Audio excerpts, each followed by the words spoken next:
ದುಡಿಮೆಯ ನಂಬಿ ಬದುಕು, ಬಾಳಲ್ಲಿ ಬರುವುದು ಬೆಳಕು, ನಮ್ಮ ಬಾಳಲ್ಲಿ ಬರುವುದು ಬೆಳಕು. ಬೆಳಕು ಅಂದ್ರೆ ಬಂದೂಕ ಗೊತ್ತಾಯ್ತೆ. ಇದು ಯಾಕಣ ಬಂದೂಕ ತೋರಿಸ್ತಿದ್ದೀರಿ? ನೀನ್ ಮಾಡಿರೋ ಹಲ್ಕ ಕೆಲ್ಸಕ್ಕೆ ನಿನ್ನ ಸುಡಕ್ಕೆ. ಏನ ನಾನು ಏನ್ ಹಲ್ಕ ಕೆಲಸ ಮಾಡ್ದೆ? ಮದುವೆ ಆಗದೆ ಇರೋ ಹೆಣ್ಣಿಗೆ ಬಾಡಿಗೆ ಗಣ್ಣಾಗಿ ನಾಟಕ ಆಡಿದ್ದು ಹಲ್ಕ ಕೆಲಸ ಅಲ್ವಾ? ನಿಮ್ಗೆ ವಿಷಯ ಎಲ್ಲ ಗೊತ್ತಾಗೋಯ್ತಾ? ಇನ್ನೇನು ಮುಚ್ಕೊಂಡು ನಿಜ ಹೇಳ್ಬಿಡ್ತೀನಿ ಸ್ವಾಮಿ. ನೋಡಿ, ನಾನು ನಮ್ಮೂರ್ ಸಾಹುಕಾರ ಹತ್ರ ಸಾಲ ಮಾಡಿದ್ದೆ. ಆ ಸಾಲನ ತೀರಿಸ್ಬೇಕು ಅಂತ ಬೆಂಗಳೂರು ಕೆಲಸ ಹುಡ್ಕೊಂಬಂದೆ. ಆಗ ನಿಮ್ ಹುಡುಗಿ ನನ್ಗೆ ಅಡ್ಡ ಸಿಕ್ಕಿ, ನೋಡಪ್ಪ ನಿನ್ ಕಷ್ಟನೆಲ್ಲ ನಾನು ತೀರಿಸ್ತೀನಿ, ನನ್ ಜೊತೆ 4 ದಿನ ಗಂಡಂತರ ಪಾತ್ರ ಮಾಡು ಅಂದ್ಲು. ಅದಕ್ಕೆ ಒಪ್ಕೊಂಡೇ ಶಿವ. ನಿಮ್ ಬಂದೂಕದ ಬಗಣಿಗೂಟ ಅಡ್ಡ ಬರುತ್ತೆ ಅಂದ್ರೆ ನಮ್ ತಾಯಿನೇ ಒಪ್ಕೊಂತಿರ್ಲಿಲ್ಲ. ಬುದ್ಧಿ ಇದೆಯಾ ನಿನ್ಗೆ? ಅಣ್ಣನ್ ಪಾತ್ರನೋ ತಂದೆ ಪಾತ್ರನೋ ಮಾಡಿದಿದ್ರೆ ತಪ್ಪಾಗ್ತಿರ್ಲಿಲ್ಲ. ಆದ್ರೆ ಮದ್ವೆ ಆಗ್ದಿರೋ ಒಂದು ಹುಡುಗಿಗೆ ಗಂಡನ್ ಪಾತ್ರ ಮಾಡ್ತಾ ಇದೀಯಾ. ಆ ಪಾತ್ರ ಮುಗಿದ ತಕ್ಷಣ ಹೊಟ್ಟೋಗ್ತೀಯ. ಆ ಹುಡುಗಿ ಗತಿ ಏನು? ಅವಳು ಯಾರು ಮದ್ವೆ ಆಗ್ತಾರೆ? ನೀವಿಬ್ರು ಗಂಡ ಹೆಂಡತಿ ಆ ಹುಡುಗಿ ಬದುಕ್ ಬಗ್ಗೆ ಎಷ್ಟು ಒಳ್ಳೆ ತಂದಲ್ಲಿ ಆಲೋಚನೆ ಮಾಡ್ತಾ ಇದ್ರ. ಆದ್ರೆ ಅವಳು ನೀವಿಬ್ರು ಸೇರ್ಕೊಂಡು ಆಸ್ತಿನ ಒಡೆಯಕ್ಕೆ ಸಂಸ್ಕಾರ ಮಾಡ್ತಾ ಇದ್ದೀರಾ ಅಂತ ನನ್ನ ಹತ್ರ ಹೇಳ್ತಾಳೆ. ಯಾರನ್ನ ನಂಬೋದು, ಯಾರನ್ನ ಬಿಡೋದು ಆ ಭಗವಂತನಿಗೆ ಗೊತ್ತು. ಆಸ್ತಿನ ಲಪ್ಟಾಯಿಸಿ ಯಾರಕ್ಕೆ ಕೊಡ್ಬೇಕು? ನಮ್ಗೇನ್ ಮಕ್ಕಳ ಮರಿನ?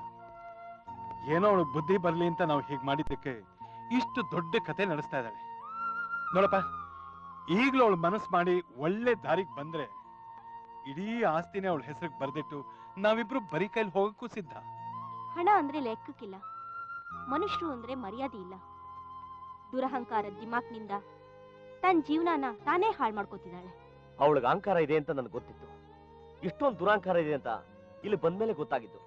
ಅವಳ ಮಾತನ್ನ ಕೇಳ್ಕೊಂಡು ನಾನು ನಿಮ್ಮಿಬ್ಬರ ಬಗ್ಗೆ ತಪ್ಪು ತಿಳ್ಕೊಂಡ್ಬಿಟ್ಟಿದ್ದೆ. ದಯವಿಟ್ಟು ನನ್ನ ಕ್ಷಮಿಸ್ಬಿಡಿ. ನಾವು ಕ್ಷಮಿಸೋದ್ರಿಂದ ಅವಳು ಬಾಳ್ ಒಳ್ಳೇದಾಗತ್ತಾ ಹೇಳು? ಅವಳ ಬದುಕು ಈಗ ನಿನ್ ಕೈಲಿದೆ. ಹೇಗಾದ್ರೂ ಮಾಡಿ ನೀನೇ ಅವಳನ್ನ ಸರಿ ಮಾಡ್ಬೇಕು. ನನ್ನ ಬದುಕೆ ನನ್ನ ಕೈನಲ್ಲಿಲ್ಲದೆ ಅಂತರ್ಪಿಚಾಚಿತ್ರ ಅಲಿತಾ ಇದ್ದೀನಿ. ಇನ್ನು ಅವಳ ಬದುಕನ್ನ ಎಲ್ಲಿಂದ ಸರಿ ಮಾಡ್ಲಿ? ಅವಳಿಗೆ ನಿಜವಾದ ಗಂಡನಾಗಿ ಬುದ್ಧಿ ಕಲಿಸಿ ಮನೆ ತುಂಬಿಸ್ಕೊ. ಮತ್ತೆ ನಾನು ಅವಳ ಹತ್ರ ಗಂಡನ್ ತರ ನಾಟಕ ಆಡ್ಬೇಕಾ?